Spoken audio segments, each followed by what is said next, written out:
Salam damai dan sejahtera untuk kita sekalian. Pada hari ini, saya kembali ingin menyampaikan renungan dan refleksi dari firman Tuhan yang dapat kita baca, kita dengarkan, kita bersama-sama memikirkannya untuk kita terapkan dalam kehidupan kita. Mari kita terlebih dahulu berdoa, memohon pertolongan Tuhan, agar kiranya firman Tuhan dapat termaterai di hati kita, dan kita dapat melakukannya sesuai dengan kehendak Allah, di bawah pimpinan dan bimbingan Roh Kudus. Mari kita berdoa. Bapa di surga, dalam Kristus, sebentar kami akan membaca, mendengar, dan merenungkan firman. Kiranya Roh Kudus menolong kami untuk mengerti firman, dan kiranya kami yang bersama-sama belajar dari firman, menjadi pelaku firman Tuhan. Berkati setiap kami. Dalam Kristus Tuhan kami berdoa. Amin. Firman Tuhan yang kita akan baca dan renungkan diambil dari Kitab Wahyu, pasal yang ke-20, ayat 1 sampai dengan ayat yang ke-6. Demikianlah firman Tuhan. Wahyu 20 ayat 1 sampai dengan 6. Lalu aku melihat seorang malaikat turun dari surga, memegang anak kunci jurang maut dan suatu rantai besar di tangannya. Ia menangkap naga, si ular tua itu, yaitu iblis dan Satan, dan ia mengikatnya 1000 tahun lamanya, lalu melemparkannya ke dalam jurang maut, dan menutup jurang maut itu dan memeteraikannya di atasnya, supaya ia jangan lagi menyesatkan bangsa-bangsa sebelum berakhir masa 1000 tahun itu.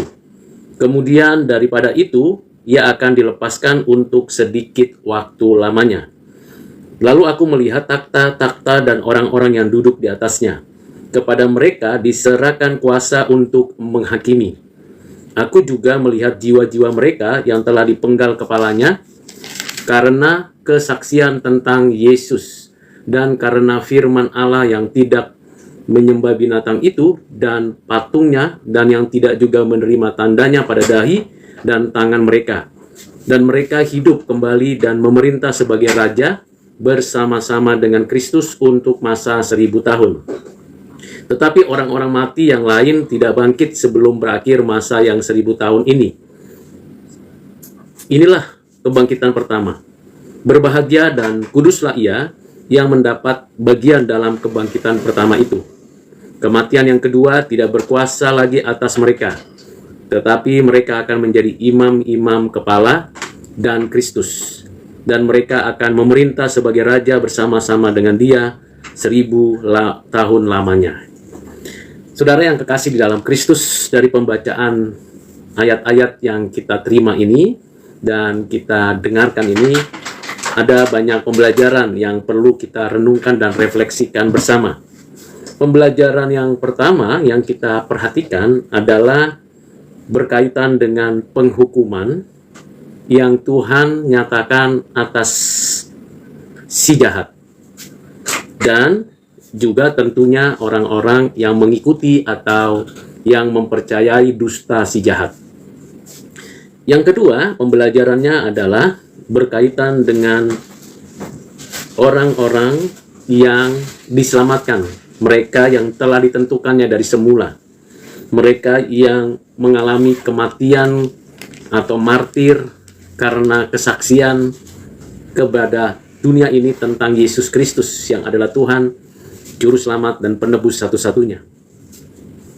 Yang ketiga adalah dorongan tuntunan kepada setiap kita untuk menyadari bahwa kita adalah orang-orang yang perlu mempersiapkan diri menyongsong kedatangan Tuhan Yesus Kristus kembali. Mari kita perhatikan bagian pertama mengenai penghukuman Tuhan atas si iblis dan orang-orang jahat. Tentunya kita tahu bahwa iblis yang semulanya adalah malaikat yang jatuh karena memberontak kepada Tuhan Allah, dengan sengaja meninggikan diri dan dihukum Tuhan, dijatuhkan ke atas bumi. Dan manusia ikut-ikutan juga melawan Tuhan, dimulai dari Adam dan akhirnya ada orang-orang yang dilahirkan sepanjang zaman, yang tentunya sudah ditentukan Tuhan, mereka yang ada dan hadir dalam zaman ini, mereka yang ikut melakukan pemberontakan kepada Tuhan seperti iblis itu, beserta malaikat-malaikat yang jatuh, melawan Tuhan dan menerima penghukuman dari Tuhan. Penghukuman dari Tuhan final dan tidak terbantahkan. Tidak ada lagi di sana sebuah argumentasi untuk menolak penghukuman dari Tuhan. Siapapun yang sudah dikenakan keputusan penghukuman dari Tuhan, maka tidak ada satupun yang dapat membantah dan meniadakannya. Tentulah kita sebagai manusia merasa ketar-ketir, khawatir, takut apakah saya masuk ke dalam bagian penghukuman dari Tuhan. Bukankah kita memang orang berdosa yang sepantasnya dihukum Tuhan karena kejahatan kita? Kita tidak menyalahkan iblis atau menyalahkan dunia ini. Apalagi kita tidak menyalahkan Tuhan. Tetapi kita punya kenyataan hidup, yaitu berbuat dosa. Dan penghukuman atas orang berdosa ialah kematian. Dan hukuman finalnya ialah kematian kekal. Tidak ada seorang pun yang bisa terlepas dari penghukuman Tuhan ini. Yang tentunya membuat kita mesti bertanya, mengapa saya bisa percaya kepada Tuhan? Bukan mengapa saya kok tidak dihukum saja, tetapi kenapa saya bisa mengalami satu kondisi, situasi, keadaan tidak dihukum oleh Tuhan. Tentunya kita menyadari bahwa saya dan saudara adalah orang berdosa. Mengapa saya dan saudara yang percaya kepada Kristus tidak juga ikut dihukum padahal orang berdosa? Di sini kita masuk ke dalam bagian yang kedua, bagaimana Tuhan menyatakan kasih anugerahnya yang ditentukannya dari kekekalan untuk setiap yang diciptakan, ditentukan untuk menerima keselamatan.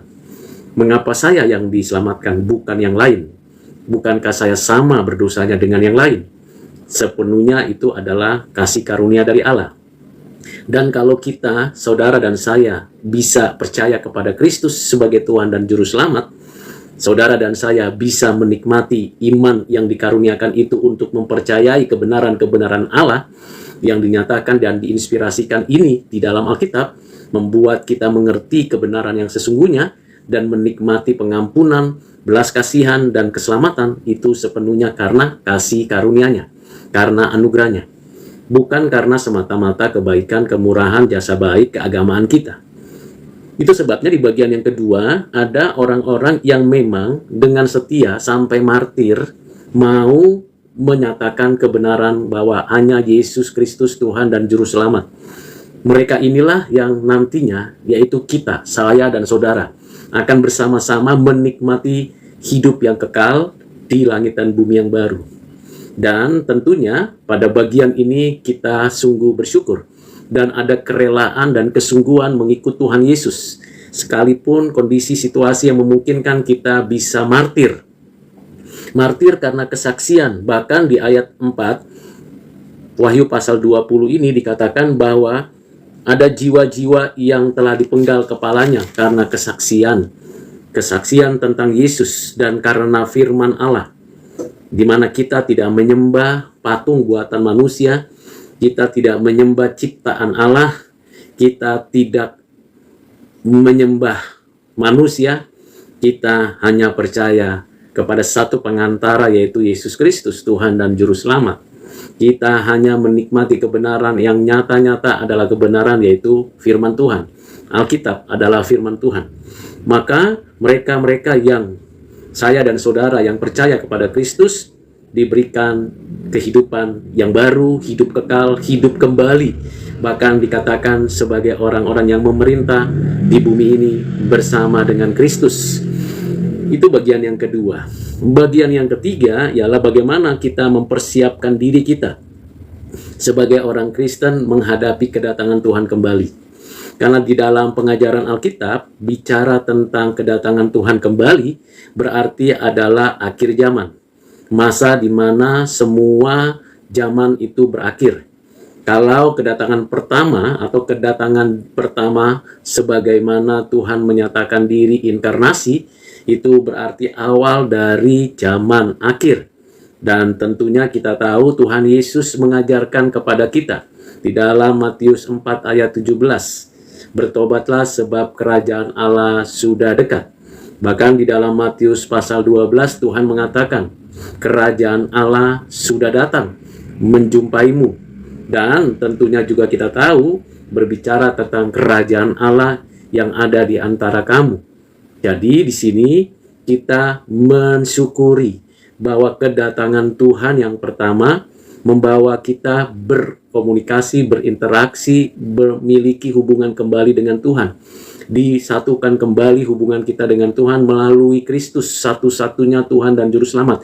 Melalui inkarnasi, kehidupannya, kematiannya di atas kayu salib, dan kebangkitannya, serta kenaikannya, dan duduk di sebelah kanan Allah Bapa dan kedatangannya kembali.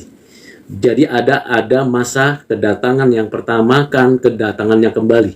Nah, kedatangan yang pertama sampai kedatangannya kembali inilah yang disebut zaman akhir. Di zaman akhir ini ada banyak tanda-tanda yang menunjukkan kedatangannya kembali. Baik gempa bumi, baik juga perang, kelaparan, gunung meletus, bahkan kebencian, penyesatan, dan orang-orang jahat muncul kembali pada masa zaman akhir.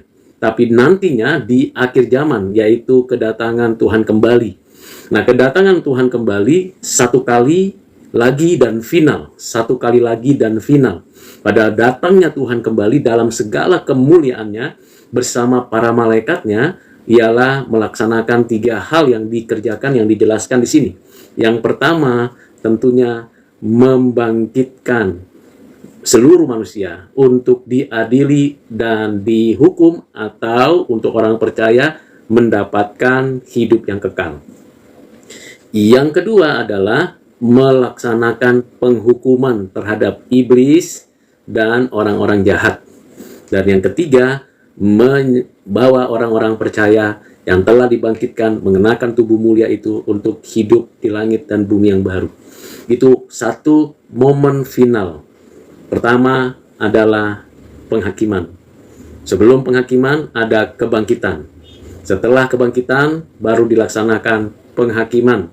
Dan setelah penghakiman ada penghukuman. Dan penghukuman bagi orang berdosa.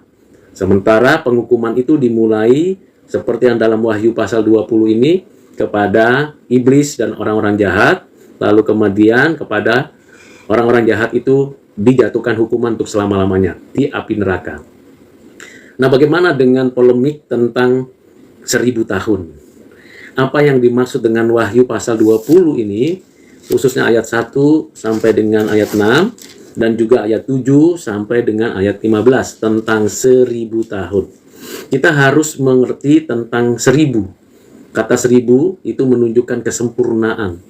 Kalau kita menelusuri dalam sejarah, tidak ada satu kerajaan pun yang bertahan dinastinya 1000 tahun. Memang ada satu bangsa punya zaman masa kehidupan 1000 tahun, tapi dinastinya pada kerajaan itu atau pada bangsa itu berganti-ganti. Tidak ada satu dinasti yang bertahan 1000 tahun. Kerajaan Israel yang didirikan Tuhan dengan dinasti Daud itu pun tidak sampai 1000 tahun. Dan kita bisa tahu istilah 1000 tahun juga seperti yang Petrus katakan, itu berkaitan dengan bagaimana perjalanan manusia yang di hadapan Tuhan 1000 tahun sama dengan 1 hari. Jadi kalau kita menelusuri kata 1000 tahun itu berbicara tentang kesempurnaan, bicara tentang finalitas dan kebesaran, keagungan yang dinyatakan bahwa genaplah apa yang sudah dirancang Tuhan dari kekekalan yang dinyatakan Tuhan di dalam sejarah, khususnya sejarah penebusan, dan yang dinyatakan Tuhan di dalam kesempurnaan kerajaannya bagi umatnya di bumi ini dan di langit bumi yang baru. Jadi saudara, bicara 1000 tahun bukan literal. Dari mulai kapan kata 1000 tahun itu dimulai? Kalaulah misalnya 1000 tahun hitungannya adalah tahunnya Yahudi, kira-kira tahun berapa 1000 tahun dimulai. Maka mulai datang Tuhan. Kalaulah tahun itu adalah tahun Masehi, penghitungannya, kira-kira 1000 tahun itu dimulai dari kapan dan diakhiri kapan.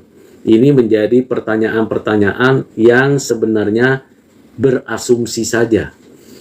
Itu sebabnya saya percaya bahwa 1000 tahun bukan literal. Sehingga kita tidak ribut tentang mulai kapan 1000 tahun itu. Dan mulai kapan berakhirnya 1000 tahun.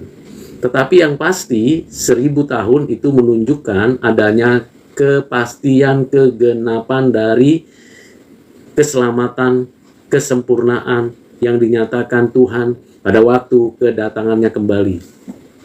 Jadi kedatangan Tuhan kembali menyempurnakan semua rencana penebusan yang sudah dikerjakan Kristus, digerakkan Roh Kudus, dianugerahkan oleh Bapa kepada orang-orang pilihan. Dan pada waktu kedatangan Tuhan itulah finalitas daripada apa yang dinyatakan Tuhan untuk menghukum iblis dan orang-orang berdosa setelah dibangkitkan dan dihakimi, dan memberikan hidup kekal di langit bumi yang baru setelah orang-orang percaya ini dibangkitkan menerima tubuh kemuliaan. Siapakah mereka yang menikmati tubuh kemuliaan pada waktu kedatangan Kristus kembali? Yaitu mereka yang sungguh-sungguh menyaksikan Kristus dan menaati firman Tuhan. Bagaimana bisa saya dan saudara menyaksikan Kristus dan memuliakan Tuhan? Itu hanya mungkin terjadi kalau saya dan saudara dianugerahkan Tuhan untuk menikmatinya. Sehingga ada banyak orang yang tidak dikaruniakan untuk menyaksikan Kristus sebagai Tuhan, Juru Selamat, dan Penebusnya. Ada banyak orang yang dengan sengaja menganiaya orang Kristen, ikut-ikutan seperti si iblis, melakukan tindakan-tindakan kejahatan dan keberdosaan sehingga tidak mau percaya. Mengapa tidak bisa percaya kepada Kristus? Mengapa tidak mau sungguh-sungguh meyakini bahwa Yesus Kristus adalah Tuhan dan Juru Selamat dan Penebus? Karena mereka memang bukan orang pilihan. Karena mereka memang orang-orang berdosa yang melawan Tuhan Allah. Sehingga sampai kapanpun dan dalam kondisi bagaimanapun tidak akan kembali. Mengapa saya dan saudara bisa percaya? Itu karena anugerah, karena pekerjaan Roh Kudus. Tentu orang dunia akan berkata itu kebodohan. Tentu orang-orang yang bukan orang percaya kepada Kristus akan berkata, masa ia seperti itu? Ya, tentunya hal ini tidak mudah untuk dijelaskan, kecuali Tuhan memberikan karunia iman untuk percaya, dan kecuali Roh Kudus melahirbarukan orang tersebut. Sehingga ketika bicara 1000 tahun, bukan masa di mana itu berarti ada perang Armageddon, atau ada suatu pertobatan massal di seluruh dunia, tidak lagi ada orang yang tidak percaya. Tidak demikian. Kita tahu makin hari makin terlihat terpisahnya antara orang percaya dengan tidak orang percaya. Kita tahu makin hari makin bertambah-tambah kejahatan seiring makin bertambah-tambahnya pengetahuan dan teknologi. Dan kita sadar betul bahwa semakin banyak orang yang bersembunyi di balik keagamaannya, tetapi juga semakin banyak orang yang munafik, yang fanatik, yang hanya percaya mitos, yang percaya kepada cerita-cerita isapan jempol maupun filsafat-filsafat duniawi. Kita sebagai orang percaya tidak meyakini tipu daya dari si jahat. Dan di masa-masa zaman akhir ini, sampai nanti kedatangan Tuhan kembali, itulah kesempurnaan, already and not yet. Already, nanti kesempurnaannya pada waktu kedatangan Tuhan. Not yet, karena memang sedang menanti kedatangan Tuhan, saya dan saudara sekalian. Maka, apa yang dinyatakan Tuhan melalui apa yang diwahyukannya kepada Rasul Yohanes di Pulau Patmos di ayat 6, berbahagialah dan kuduslah ia yang mendapat bagian dalam kebangkitan pertama itu. Kematian yang kedua tidak berkuasa lagi atas mereka, tetapi mereka akan menjadi imam-imam Allah dan Kristus, dan mereka akan memerintah sebagai raja bersama-sama dengan dia 1000 tahun lamanya.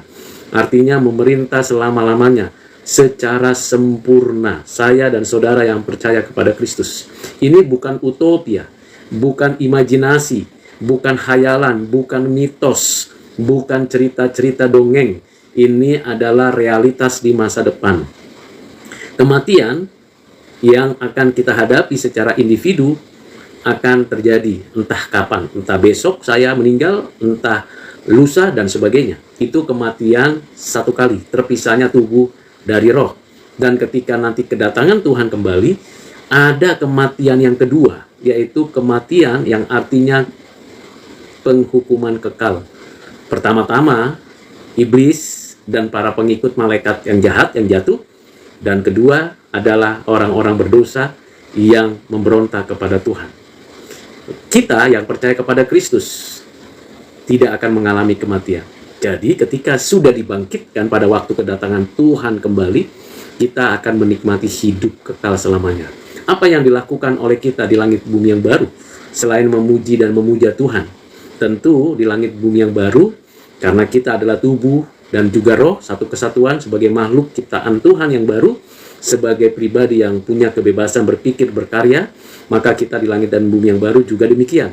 Tetapi kita tidak lagi berdosa, tidak lagi berbuat dosa, kita hidup suci, berkarya di langit dan bumi yang baru, memuji, memuliakan Tuhan dan menikmati Tuhan selama-lamanya. Tidak ada lagi air mata, tidak lagi ada kesusahan. Apa yang kita tidak pikirkan, apa yang tidak kita bayangkan, apa yang tidak pernah kita lihat, kita dengar, kita ketahui, itulah yang disediakan Tuhan di langit dan bumi yang baru. Tentu ada satu perbedaan kualitas hidup di langit dan bumi yang baru. Bagaimana kita bisa menghadapinya? Bagaimana kita bisa mempersiapkannya sekarang? Tentu dalam sisa waktu umur yang singkat ini, di bumi yang fana dan akan dihukum Tuhan karena kejahatan manusia, maka kita harusnya benar-benar mempersiapkan diri. Apa yang perlu kita persiapkan? Seperti kesaksian gereja Tuhan di masa-masa lalu. Seperti kesaksian orang-orang percaya di masa lalu sampai kini. Yaitu, beritakanlah Yesus Kristus, ajarkanlah firman Tuhan. Itu yang harusnya kita persiapkan. Itu yang harusnya kita lakukan. Bukan hanya sibuk mendapatkan upah, uang, jabatan, pekerjaan. Bukan hanya itu. Tetapi itu, uang, pekerjaan, jabatan, entah apapun yang kita kerjakan, pikirkan dengan baik, itu hanya alat, instrumen untuk kita menyaksikan Yesus Kristus sebagai Tuhan dan Juru Selamat. Itu hanya alat untuk kita mengajarkan firman Tuhan kepada orang lain. Kalaupun saudara memiliki titel akademis, entah sarjana, entah magister, entah doktor, entah itu juga profesor, Anda dan saya memanfaatkan itu sebagai instrumen, sarana untuk menyatakan, mengajarkan, memproklamasikan bahwa hanya ada satu Juru Selamat dan satu-satunya, yaitu Yesus Kristus. Tentunya ada resiko yang dihadapi karena dunia, setan, orang-orang jahat tidak setuju, tidak suka, tidak menerima kalau kita mengajarkan, menjelaskan, memproklamasikan bahwa hanya Yesus Kristus Tuhan dan Juru Selamat kita satu-satunya. Nah, di sanalah kita di masa zaman akhir ini, sampai nanti kita menyongsong kedatangan Tuhan. Disitulah kita diuji dan dinyatakan benarkah kita adalah orang-orang yang takut akan Tuhan. Mari saudara, mau hidup bahagia, mau hidup menikmati kekekalan, tidak mengalami kematian, saatnya sekarang. Siapa tahu di antara saudara yang mendengarkan kebenaran firman Tuhan ini digerakkan hatinya oleh Roh Kudus untuk bertobat, sebab kerajaan Allah sudah datang. Sebab kerajaan Allah sudah ada di antaramu. Sebab kerajaan Allah sudah menjumpaimu untuk kembali kepada Tuhan. Bagi mereka yang tidak mau percaya, mungkin hari ini belum digerakkan hatinya untuk sungguh-sungguh percaya kepada Kristus.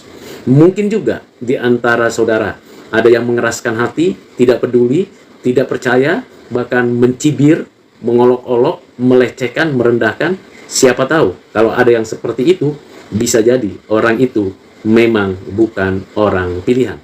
Tetapi mereka yang digerakkan hatinya, mungkin hari ini ragu-ragu, mungkin pada pertemuan kebenaran firman Tuhan berikutnya, mungkin juga dengar khotbah-khotbah berikutnya atau renungan-renungan berikutnya, Anda bertobat. Jangan sampai terlambat, karena kita tidak tahu kapan kita meninggal. Saya pun tidak tahu, saudara pun tidak tahu, dan kita tidak punya pengharapan yang pasti kalau belum sungguh-sungguh menyerahkan diri kepada Tuhan. Berserahlah kepada Tuhan, persiapkan diri, dan terimalah anugerah Tuhan yang dikaruniakan. Kalau dia orang pilihan, dia tidak akan pernah bisa menolak kasih karunia dari Allah. Tapi kalau bukan orang pilihan, dia akan selamanya menolak dan menolak dan menolak sampai akhir hidupnya. Jadi saya hanya menyampaikan kebenaran, dan saya sudah mengalami hidup yang baru yang dibaharui oleh Roh Tuhan. Bukan sekedar kata-kata kosong dan hampa. Dahulu saya orang berdosa.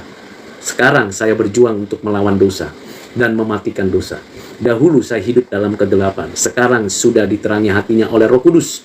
Kristus hidup di dalam saya. Dahulu saya tidak tahu arah kemana untuk menyembah Tuhan. Sekarang saya tahu bahwa hanya di dalam dan melalui Yesus Kristus saya bisa datang kepada Tuhan. Itulah pembelajaran dari Wahyu pasal yang ke-20. Janganlah bagi kita seperti si jahat yang terus memberontak, terus menyesatkan, terus merusak. Kita mau hidup menjadi saksi Kristus. Kiranya Tuhan menolong saya dan saudara menyaksikan Kristus seumur hidup kita. Apa pembelajaran ini kesimpulannya? Pertama, penghukuman Tuhan atas iblis, roh-roh jahat, dan orang-orang berdosa itu pasti akan terlaksana. Kedua, orang-orang yang menyaksikan Kristus sesungguh-sungguhnya dan menyaksikan kebenaran dalam hidupnya akan menerima mahkota dan bersama-sama Kristus memerintah dan menikmati hidup yang kekal, tidak lagi mengalami kematian kedua. Ketiga, kita dituntun dan diarahkan oleh Tuhan untuk menyaksikan Kristus sampai akhir hidup kita. Kiranya Tuhan menolong saudara dan saya untuk menjadi berkat kerohanian bagi siapa saja. Tuhan Yesus memberkati. Mari kita sekali lagi berdoa. Bapa, terima kasih untuk pengajaran dari Wahyu pasal 20 ayat 1-6, bahwa sungguh masa penantian kedatangan-Mu kembali merupakan masa di mana kami menyaksikan Kristus. Kami tahu pada waktu kedatangan-Mu kembali ada penghakiman yang dinyatakan Tuhan untuk si jahat, si iblis, dan orang-orang berdosa. Dan tentunya kami juga turut dihakimi untuk mendapatkan pengampunan final, untuk menikmati hidup kekal dan tidak mengalami kematian lagi. Kami bersyukur karena kami tidak layak, tapi Engkau layakkan.